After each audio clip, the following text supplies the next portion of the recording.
You're wondering, how do I center align my text like perfect? Because, you know, you're a perfectionist. I'm gonna show you how to do it. Super simple. Create a text, of course, and now it's floating. Like, you're like, oh my God, where am I? By the way, if you want those red guides on, you just go into the wrench in the program monitor, scroll down and snap in program monitor.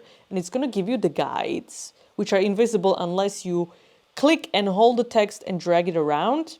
It's going to try to snap you in the middle, right? So that's helpful, but that's not the way I would do it necessarily. Like, this is good for quick, but you can also have, like, if you don't believe this, you can be 100% precise. You go to properties, scroll down. So you have align and transform, and then you have this one, align center horizontally, and then this one, align center vertically. That's it.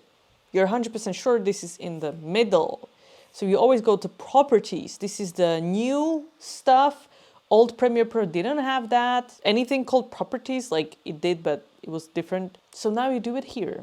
If you want to speed up your workflow in Premiere Pro, I've put together the simplest, easiest to follow Premiere Pro guide. You can find it in the description of this video.